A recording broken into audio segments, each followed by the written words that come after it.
বছরের শেষ দিনে নাকি কলকাতায় হতে চলেছে বড় ধরনের একটা নাশকতার ঘটনা। হ্যাঁ, এরকমই একটা কিন্তু খবর এসেছে আমাদের ইন্টেলিজেন্স বিভাগের যে গোয়েন্দা আছে কলকাতা, তাদের কাছে।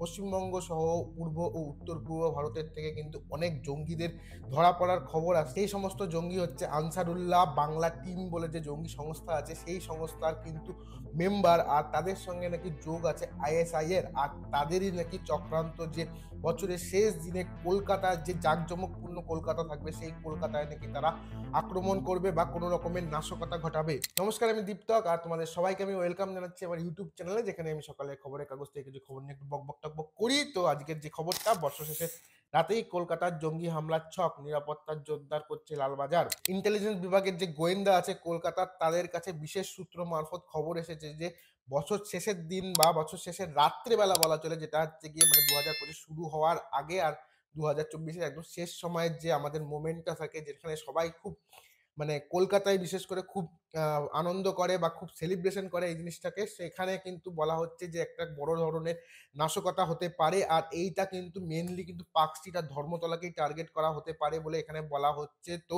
এই জিনিসটাকে সামাল দেওয়ার জন্য কিন্তু কলকাতা এবং ওয়েস্ট বেঙ্গল পুলিশ কোমর বেঁধে নেমে পড়েছে। এই যে খবরটা এসেছে, এই খবরটা কোনোভাবেই যাতে না হতে পারে তার জন্য কিন্তু প্রায় ১৫০০ ঊর্ধ্বধারী পুলিশকে নামিয়ে দেওয়া হয়েছে। তার সাথে সাথে কিন্তু সাদা পোশাকের পুলিশরাও সমানভাবে টহলদারি চালাবে কলকাতার সমস্ত জায়গায়, শুধু কলকাতায় নয়, তার পার্শ্ববর্তী এলাকাতেও।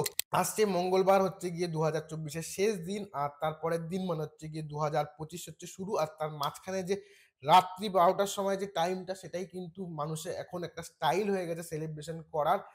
মানে সেই সময় সবাই একটা কাউন্টডাউন করে, তারপরে গিয়ে স্টার্ট হয়। আর এগুলো মেনলি কিন্তু হয় কলকাতায় বড় বড় পাঁচতারা হোটেল বলো বা অন্যান্য জায়গা যেগুলো হয়, যেগুলো জাঁকজমকপূর্ণ পার্ক স্ট্রিট বলো, এই সমস্ত জায়গাগুলিতে এগুলো খুব ভালোভাবে সেলিব্রেট করা হয়। আর সেই সমস্ত জায়গাগুলিতেই বলা হচ্ছে কিন্তু নাশকতার ছক কষছে।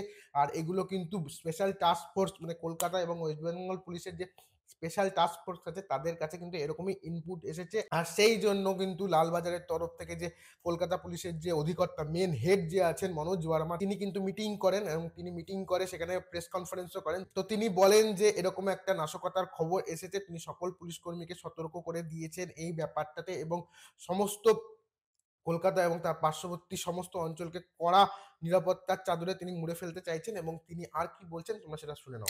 There will be special Naka points. More than 50 জায়গায় আমরা আইডেন্টিফাই করেছি যেখানে আমাদের স্পেশাল নাকা পয়েন্টস থাকবে।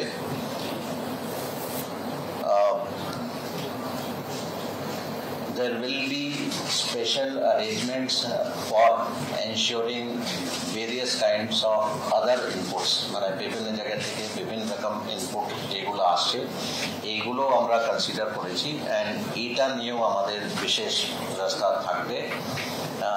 ওই ডিটেলস আমি স্পেসিফিক আমি এখানে বলবো না।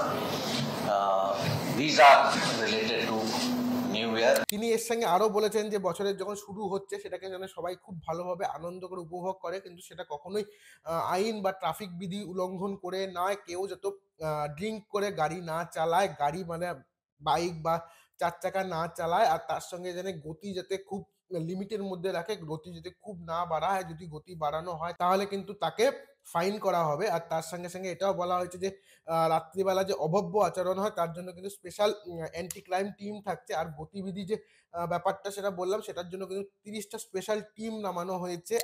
ড্রাঙ্কন driving, specially rash and negligent driving, এইগুলো মানে যতটা সম্ভব হয় সবাই অ্যাভয়েড করে চলেন। বিকজ আমাদের স্পেশাল নজর থাকবে যারা র্যাশ অ্যান্ড নেগলিজেন্ট ড্রাইভিং করছেন, যারা মদ খেয়ে ড্রাইভিং করছেন বা কোনো রকম কোনো রাউডিজম, ইভ টিজিং, মহিলাদের সঙ্গে কোনো খারাপ ব্যবহার হচ্ছে, এইগুলো আমাদের নিশ্চয়ই নজরে থাকবে। সেইভাবে আজকে আমাদের ক্রাইম কনফারেন্স হচ্ছিল, ওখানে অফিসারদেরকে অলরেডি ডিটেলসে ব্রিফ করা আছে। আমরা আশা রাখছি দ্যাট সবাই নিয়ম মেনেই যে এনজয়মেন্ট করতে চাইছেন ফেস্টিভ সিজন, সেইভাবেই করবেন।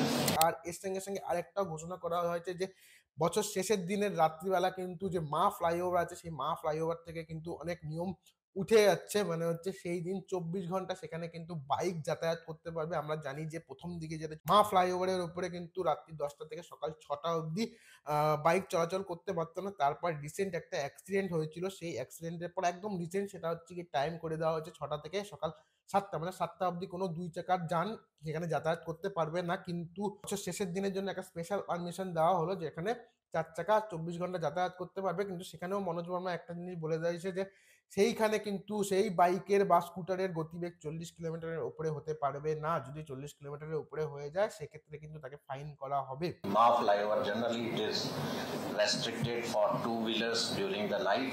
তো আমরা টু হুইলার্সের জন্য মা ফ্লাইওভার কোনো রেস্ট্রিকশন থাকবে না। Two wheelers can fly on Ma flyover, but there will be restriction on the speed. So this is one new change on Ma flyover.